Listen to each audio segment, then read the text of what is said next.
A paz do Senhor, amados irmãos e irmãs.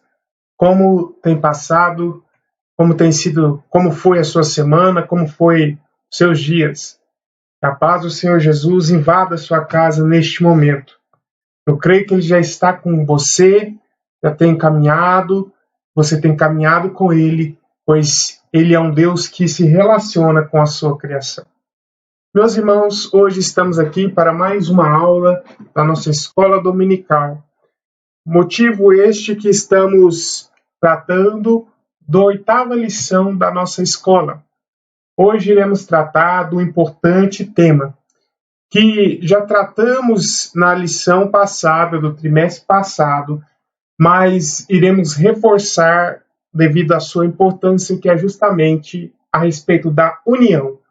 A lição trazida neste domingo tem o título por As causas da desunião devem ser eliminadas.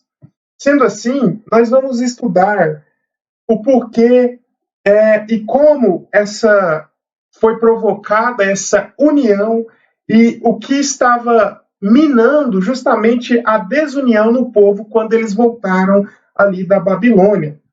Sendo assim, antes de tudo, de iniciarmos, vamos fazer uma oração ao Senhor, pedir que Ele abençoe nossa manhã, abençoe nosso dia e nossa aula para a honra e a glória dEle.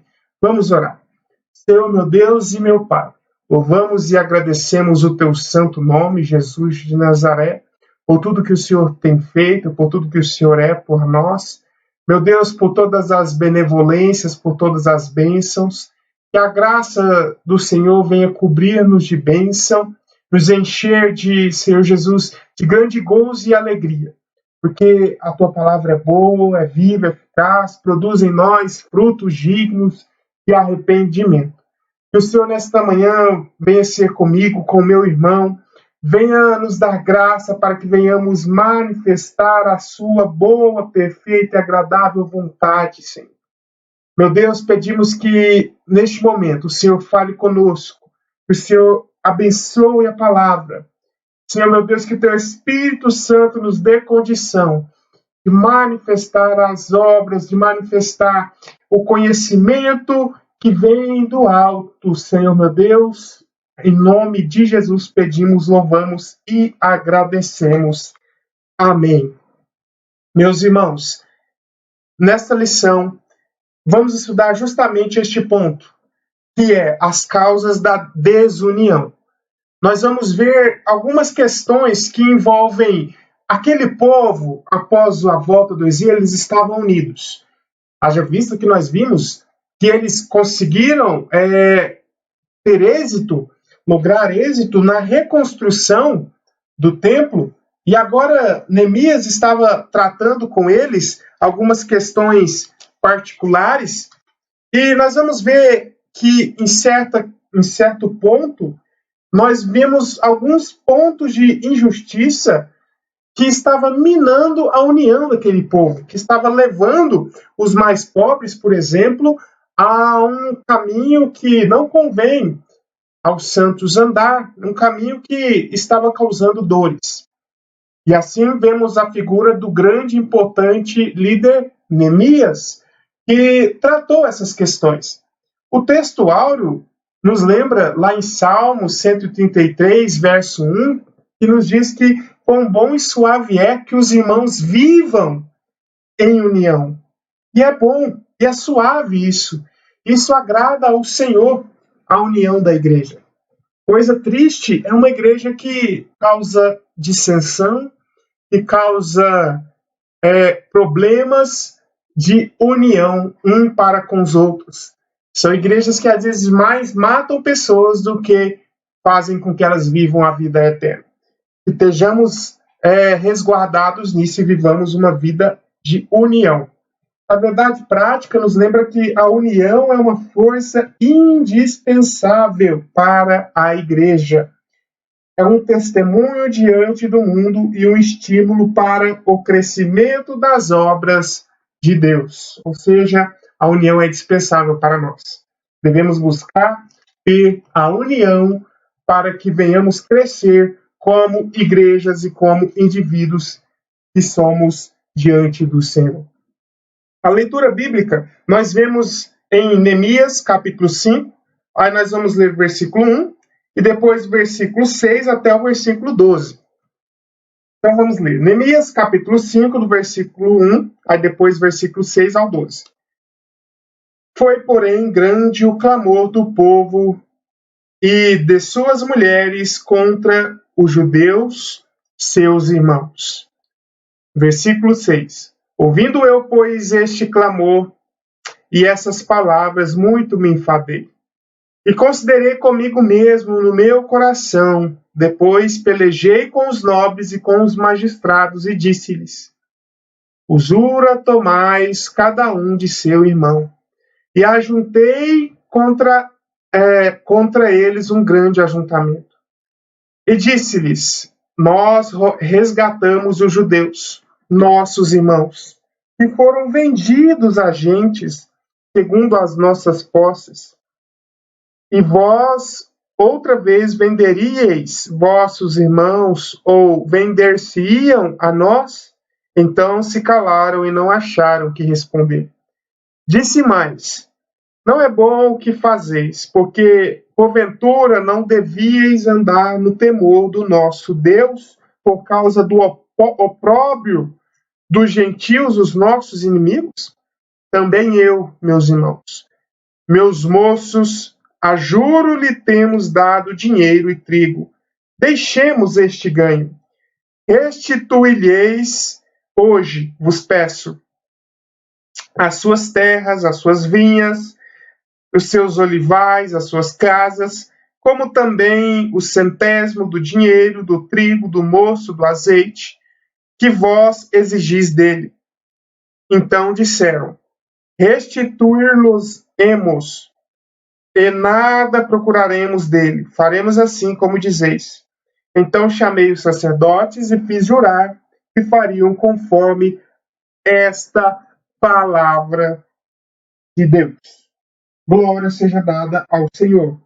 Aqui nós vamos tratar justamente esse episódio, porque aqui Neemias está tratando uma questão muito séria que estava acontecendo.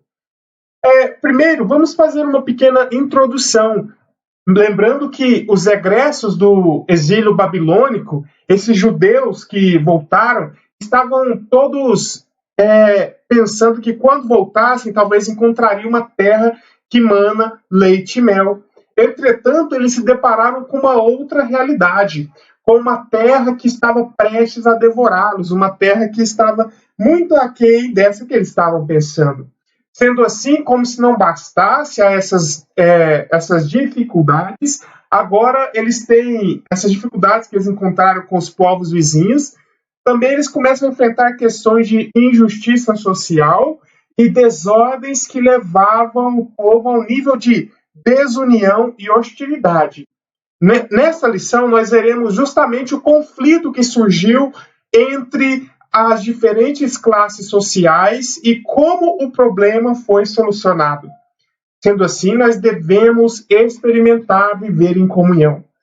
Comunhão, que é aquela palavra koinonia, que ela nos lembra que nós temos interesses em comuns, que nós devemos todos participarmos do conhecimento do Filho de Deus. Sendo assim, nós temos que compartilharmos as realizações e o efeito do sangue de Jesus Cristo, expresso, por exemplo, na ceia do Senhor. Lembramos de companheiros nos atos e na proclamação do Evangelho. Em tudo isso devemos ser companheiros, em tudo isso devemos ser amigos, devemos ter comunhão, devemos ter uma unidade para cumprir todos esses requisitos para a honra e a glória do nosso Senhor Jesus Cristo. O primeiro tópico da nossa lição vai lembrar que a união caracterizava os judeus libertos do povo. E qual era a base desta união? Ou seja, dos povos que estavam ao redor, a união parece que florescia e dava uma luz maior aos judeus, à medida que os outros povos não entendiam qual era esta união. Mas nós vemos pelo menos duas bases desta união. Nós vemos que todos eram o mesmo povo. Sendo assim, eles confessavam um único Deus, ter fé em um único Deus. O altar havia sido renovado, o templo havia sido levantado, o culto a Deus restaurado e todos os ritos da lei estavam estabelecidos. Então, aqui já é um ponto em comum. Nós devemos buscar ter pontos em comuns com aqueles que adoram ao Senhor. Porque os outros povos, eles eram mesmos povos entre eles, porém, nem sempre eles adoravam os mesmos deuses. Às vezes, uns gostavam mais de um deus, outro mais de outro. E isso, às vezes, gera um atrito e gera uma questão dentro da união, dentro da unidade. Um outro ponto que nós devemos analisar é que todos haviam experimentado o despertamento que havia iniciado pelo rei Ciro. Ou seja, aquele povo que estava ali naquele momento era o mesmo povo que havia iniciado e experimentado o despertamento provido pelo rei Ciro. Sendo assim, todos haviam cooperado para a restauração da cidade, do templo, às vezes até mesmo das casas, do culto. E quão bom é quando todos vemos e temos o mesmo propósito. É quão bom quando nós temos o mesmo propósito, sem vaidade, sem orgulho, apenas aquele propósito. O inferno não consegue deter e não consegue resistir a uma igreja que se entrega num único propósito. E ele luta muito contra isso, para que a igreja se perca no seu propósito e não tenha união. Sendo assim, o tópico 2 vai nos lembrar, o subtópico 2, melhor dizendo, vai nos lembrar que a união entre os judeus simboliza a união que deve haver entre a igreja de Deus. Quando nós lemos Gálatas, capítulo 6, versículo 16, nós lembramos que e todos quanto andarem conforme a regra de paz, de misericórdia, sobre eles e sobre o rei e sobre Israel de Deus. Ou seja, nós vemos que todos devemos andar dentro desta mesma regra, que é hoje para nós a regra do Evangelho de Cristo. Semelhantemente, esse povo acabara de experimentar um avivamento. A igreja também tem muitas coisas que se unificam, semelhante a este povo que tinha enfrentado um avivamento, visto que todos nascemos de novo, e todos devemos amar os que nascem de novo, todos fomos aproximados pela cruz de Cristo, todos experimentamos a queda dos muros da separação que haviam, todos agora somos parte de uma mesma família, que o próprio Deus criou segundo o seu propósito, conforme vemos a leitura em Efésios capítulo 2, versículo 12 ao versículo 19. A união, então, essa união que nós estamos falando, ela não é baseada em nacionalidade, não é baseada em nível social, não é baseado em nível cultural, mas todos somos um em Cristo. Gálatas capítulo 3, versículo 28, vai lembrar que nisto não há judeu, nem grego, nem gentil, não há servo, nem livre, nem macho, nem fêmea, pois todos vós sois um em Cristo Jesus. Ou seja, não existe judeu, não existe grego, não existe servo, não existe livre, não existe macho, fêmea, nada. Todos somos um em Cristo Jesus. Porque o sacrifício de Cristo cumpriu todos os requisitos para que hoje nós pudéssemos sermos um em Cristo Jesus. Sendo assim, certamente a união é algo que produz algumas bênçãos sobre nós. Por exemplo, a união produz, além de bênçãos para o crescimento da igreja, ela produz apoio espiritual, ela produz apoio nas cargas que cada um deve levar e ela nos faz fortes. O que quer dizer falarmos sobre apoio espiritual? O apoio espiritual nos lembra que quando estamos unidos em um mesmo espírito, nós temos a liberdade. A própria palavra de Deus nos lembra que onde há o Espírito do Senhor, ali há liberdade. Somos livres uns com os outros. Nós compartilhamos as mesmas dificuldades. E existem coisas que somente aquele que é cristão vai entender. O que não é cristão não vai entender. Então, por isso que a união entre a igreja e entre os membros é importante, porque as experiências passadas e comentadas, elas servem às vezes para aumentar a fé dos outros e para a nossa fé também. Sendo assim, existem coisas que falamos apenas para aqueles que comungam da mesma fé que nós. E sendo assim, nós vemos um apoio nas cargas. Por quê? É justo e certo que cada um deve levar a sua carga, conforme Gálatas capítulo 6 vai falar também. É justo que cada um deve levar a sua carga. Mas existem cargas que você pode ajudar o seu irmão. Existem cargas que você pode ajudar o seu irmão a levar. Sendo assim, o seu irmão cumpre um propósito e você ajuda ele cumprindo um propósito junto com ele. E mesmo que você às vezes não ajude fisicamente, você pode ajudar de que maneira? Oração, orando uns pelos outros, como Paulo disse à igreja de Éfeso.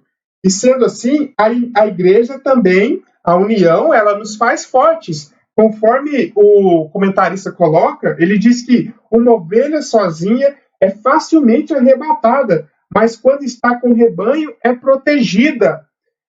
Uma pedra sozinha pode ser levada ou jogada, mas quando estiver edificada dentro do muro, aí ela fica difícil de ser tirada. Ou seja, devemos estar edificados no muro da igreja.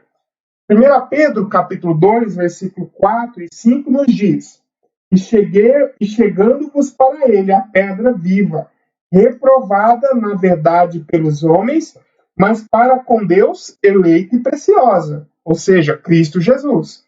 Vós também, como pedras vivas. Olha aqui, o Pedro está nos equiparando à pedra viva que é Cristo, nos equiparando e nos colocando na mesma construção. E Cristo é a pedra base, nós somos a construção que vai formando esta igreja. Sendo assim, nós somos edificados casa espiritual e sacerdócio santo, para oferecermos sacrifícios espirituais agradáveis a Deus por Jesus Cristo. E é nesta união que nós vamos crescendo. E uma terceira visão é que, uma quarta, melhor dizendo, bênção, é que a igreja que vive em união tem um testemunho maravilhoso, sendo assim que o próprio Jesus disse que através dessa união o mundo conheceria, ou seja, através da união que a igreja teria, o mundo conheceria quem é a igreja.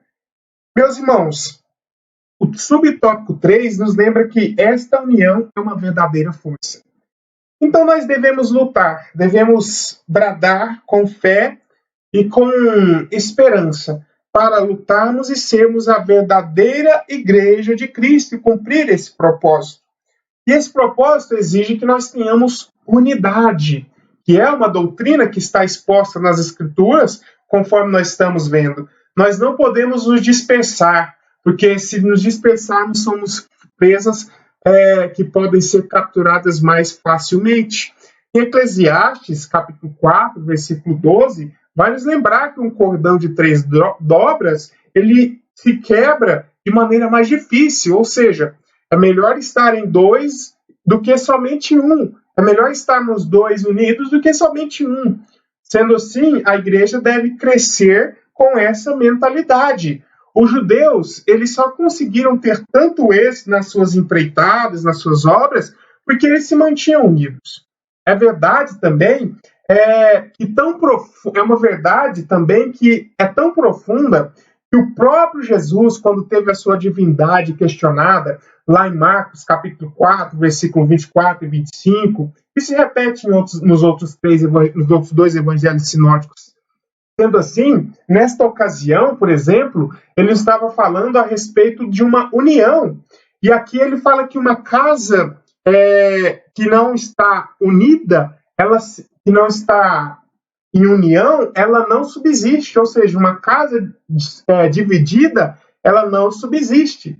E olha que neste caso ele estava falando do próprio reino das trevas.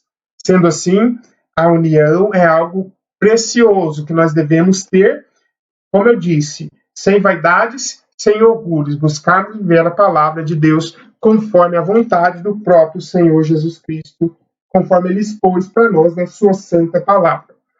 O tópico 2 nos fala que a união entre os judeus estava ameaçada. Aí, nós vamos ver o porquê que ela estava ameaçada e o porquê e o motivo desta ameaça. Então, a ameaça que o povo estava enfrentando não era uma ameaça física neste momento. Não era uma ameaça física como foi em outras épocas da história do povo. Aqui estava se tratando de uma ameaça da injustiça social. Financeiramente, a vida dos que voltaram da Babilônia, então, era bem difícil. Muitos eram obrigados a tomar dinheiro emprestado, e não só para o seu sustento, mas também para pagar os impostos que eram exigidos de todos os povos, porque o povo estava na terra, mas ele estava sob o domínio da Pérsia. E aí eles necessitavam pagar imposto para o reino. E não era barato, então eles necessitavam tomar emprestado para cumprir isso aí. E às vezes esses empréstimos, hoje, inclusive os economistas, quando vão dar dicas de economias, falam: olha, empréstimo é a última saída, é a última consequência. E realmente, porque a pessoa começa a se embolar naquela bolha, né? Fazendo uma bola de neve, na verdade, e isso vai prejudicando muito e muito as suas finanças. Sendo assim, de quem que eles tomavam empréstimo? Dos mais ricos, daqueles que tinham. Mas o que começou a acontecer? Os ricos começaram a cobrar impostos muito altos. E aqui, lá em Neemias capítulo 5, versículo 7, ele fala da palavrinha usura. E quando nós falamos de usura, nós não estamos falando que um empréstimo não pode ser concedido ou pedido sem um certo juros. Usura, nós estamos dizendo que é quando esses juros são sobremaneiramente altos e causam, na verdade, mais problemas do que soluções.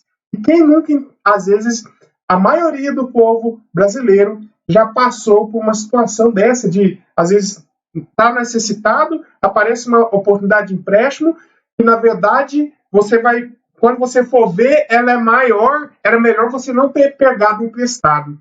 E é assim que acontece, que estava acontecendo nessa época. O povo começou, então, a ter que hipotecar as suas casas, hipotecar as suas plantações, e aí, por avareza dos ricos que emprestavam dinheiro às famílias desesperadas com juros altos, e eles hipotecavam suas propriedades, e essa foi a principal causa da tremenda dificuldade que se acharam. E isso chegou aos ouvidos de Neemias, à medida que no versículo 6 do capítulo 5 de Neemias, ele fala que ele está enfadado. Muito me enfadei. Então, às vezes, o empréstimo ele se torna um problema maior do que a própria solução. Nós vivemos isso claramente, e vemos isso claramente nos dias atuais, à medida que, às vezes, como eu mencionei, os bancos, principalmente, emprestam a juros exacerbadamente altos e provocam aí uma questão de desequilíbrio financeiro muito maior na vida das pessoas, e os bancos não se importam com isso. E aí, Neemias, então, ele recebeu isso, ficou, de certa forma, enfadado com essa questão, e agora ele precisa tratar isso. Mas antes, nós precisamos entender como que se explica isso. Como se explica essa falta essa injustiça, melhor dizendo. Nós vemos dois pilares que o autor nos colocou aqui, que o primeiro pilar é a falta de amor e o segundo pilar é a dureza do coração. Sendo que o primeiro, ele é uma opressão que fere os valores da palavra de Deus, porque a própria palavra de Deus, ela fala que nós devemos considerar o próximo superior a nós mesmos, lá em Filipenses capítulo 2, versículo 3. Sendo assim, os ricos, quando emprestavam com usura, não estavam considerando os próximos superiores a eles mesmos, mas estavam considerando os próximos inferiores, porque eles estavam pedindo emprestado, na verdade, e eles tinham dinheiro, então isso para eles era como se o próximo fosse inferior. Mas a palavra de Deus nos ensina que devemos considerar os próximos como se fossem superiores a nós.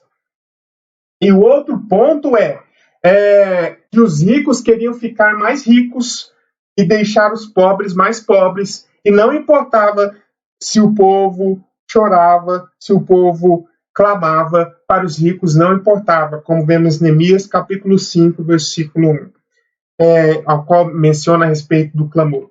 E agora Neemias tem um problema, e ele precisa solucionar.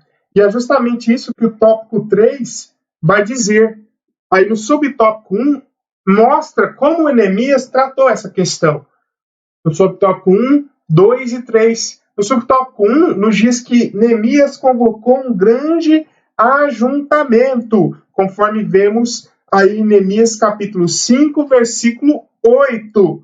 E disse-lhes: nós resgatamos os judeus, nossos irmãos, que foram vendidos a gentes, segundo nossas posses. E a vós outra vez venderíeis vossos irmãos, ou venderiam a nós? Então calaram e não acharam que responder. Ele reuniu todo o povo e relembrou que os irmãos mais pobres estavam sendo literalmente escravizados. E conforme isso, ele confrontou com a sua justiça. Nós venderíamos novamente os nossos irmãos? Então Neemias convocou os grandes da época e fez com que eles pensassem e refletissem a respeito dessa verdade. Olha, nós estamos novamente colocando os nossos irmãos em uma situação de prisão no pecado. E aí Neemias, ele faz uma proposta, versículo 10 e 11, conforme vamos ler. Também eu, meus irmãos, e meus moços, a juro lhes temos dado dinheiro e trigo. Deixemos este ganho. Restituí-lhes hoje, vos peço, as suas terras, as suas vinhas, os seus olivais, as suas casas, como também o centésimo do dinheiro, do trigo, do mosto e do azeite que vós exigis dele. Neemias, o que ele está fazendo? Ele está se incluindo na proposta. A proposta era, olha, nós emprestamos com juros. Neemias tinha emprestado com juros, não com usura. E ele estava propondo, olha, até o juro é digno, mas eu vou abrir mão dos juros e vou emprestar esse dinheiro. E aí a pessoa vai necessitar pagar só o que era emprestado, as hipotecas, vamos deixar. Porque os juros às vezes causavam esse desarranjo que as pessoas necessitavam de hipotecar suas casas, suas plantações, à medida que isso ia só se acumulando. E aí Neemias coloca à disposição de não receber juros daquilo que ele tinha emprestado, de somente ter liberado recursos temporais que seriam pagos à medida que ia acontecendo aí as colheitas e a volta aí do dinheiro conforme era visto do povo. Sendo assim, nós vemos que Neemias solucionou o problema e ele fez essa proposta. E a proposta de Neemias foi acatada, conforme nós vemos no versículo 12 e no versículo 13. Então disseram, restituir-los-emos e nada procuremos deles. Faremos assim como dizes. Então chamei os sacerdotes e fiz jurar que fariam conforme esta palavra. Também meu regaço sacudi e disse, assim sacuda a Deus, a todo homem da sua casa e do seu trabalho que não cumprir esta palavra, e assim seja sacudido e vazio. E toda a congregação disse amém, e louvaram ao Senhor, e o povo fez conforme esta palavra. Ou seja, no meio de um ato simbólico, Neemias confirmou esta palavra conforme eles tinham dito e tinham firmado que assim fariam. E aí no último tópico nos lembra aqui que a paz voltou a reinar entre os judeus. E aí aqui a paz surgindo um problema entre os irmãos, deve ser logo tratado com muita diligência. E é isto justamente que Neemias fez. Ele viu, e esse é o papel de um líder, ele não pode ser ignorante aos problemas do povo, porque se tem um problema, o líder está ali para pacificar, e ainda mais quando se trata da igreja de Deus, da eleita, da noiva do Cordeiro. Os membros do corpo devem estar em ajuste constante para que o organismo que é a igreja funcione bem. E o líder deve estar atento quanto a isto, porque faz parte das atribuições, faz parte da minha atribuição e da sua atribuição, líder. Não deixemos que os problemas se transformem em verdadeiras catástrofes, mas procuremos dar um sentido naquilo e tratarmos com diligência conforme a vontade do Senhor. E mais, o último tópico, subtópico 2, nos lembra que problemas relacionais devem ser tratados carinhosamente. Mateus capítulo 5, versículo 9, nos lembra bem-aventurados pacificadores. E aqui é um problema, porque nós às vezes encontramos alguns tipos de pessoas, e entre esses tipos de pessoas nós temos um tipo de pessoa que é aquelas sanguíneas, ou seja, pessoas que se vão para cima, vamos dizer, numa discussão, e isso às vezes atrapalha a resolução do problema. Mas nós devemos procurar sermos pacificadores, ou seja, apagar os incêndios que porventura surgem de questões de desarmonia entre relacionamentos. A desunião representa, inclusive, uma das obras da carne que está exposta lá na galeria, em Gálatas capítulo 5, versículo 19 e 20. Entristecem o Senhor, e a desunião destrói a comunhão e o amor entre os irmãos. E, finalmente, devemos cultivar nosso testemunho diante do mundo. A união dos crentes é um selo da estabilidade espiritual e a paz na igreja. Em Romanos, Paulo ensinou pela fé que o crente ele une-se a Jesus em uma união indissolúvel. Indissolúvel. Agora ele ensina que também aqueles que estão unidos em Cristo também estão unidos entre si. Ou seja, se eu realmente estou em Cristo, eu tenho que ser unido com o meu irmão. Isso transforma o nosso relacionamento em uma forma orgânica, sendo que como aquele que existe entre os membros e o corpo, e os órgãos do corpo. Então, nós devemos buscar esse relacionamento orgânico. E esta imagem, ela nos transmite inúmeras realidades. E nós não podemos ser cristãos isolados. Nós não devemos ser cristãos e não podemos ser cristãos que não se relaciona com outro cristão, porque nós estamos no mesmo corpo que a igreja. Imagine se o corpo não funciona, então a igreja não funciona. Então, por isso que nós somos um organismo. Por isso que eu sempre trago a ilustração da igreja como um organismo. Porque um organismo é algo vivo, é algo que tem vida, que às vezes até, muitas das vezes, produz vidas. Sendo assim, nós não devemos buscar estar isolados, mas devemos buscar funcionar junto. Não conseguimos, não podemos cumprir esta missão na vida separados da igreja. Devemos estar suficientemente próximos a ponto de exercer nossos dons através do amor e do serviço. Ou seja, não existe igreja de Cristo se ela não estiver unida.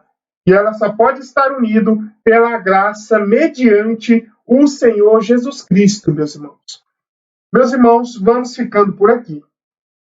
Eu espero que esta lição tenha te mostrado que a união é importante, que a igreja não pode ficar desunida diante de tudo que se ocorre. E você, meu irmão, que às vezes está desunido, está pensando, eu vou fazer sozinho, não cometa esse erro. A igreja é um corpo e o corpo precisa de você. O corpo, ele funciona bem quando está junto. Então vamos buscar estar junto um dos outros na comunhão do Senhor Jesus Cristo, manifestando assim a união de Cristo com a igreja. Vamos então orar para encerrar mais essa lição. Que a glória do Senhor esteja sobre a sua casa e sobre a sua vida. Produza em você frutos dignos de arrependimento. Senhor, meu Deus e meu Pai, louvamos o teu santo nome para a honra e a glória do Senhor. Meu Pai, obrigado por mais esta lição, por termos aprendido valiosos princípios da tua santa palavra. Que o Senhor abençoe a meu irmão, abençoe minha vida, e vivamos em união dada por Cristo. A ti louvamos, pedimos com muita fé, agradecemos em nome de Jesus. Amém e amém. Fique com Deus, tenha um bom dia, na paz do Senhor Jesus Cristo. Amém.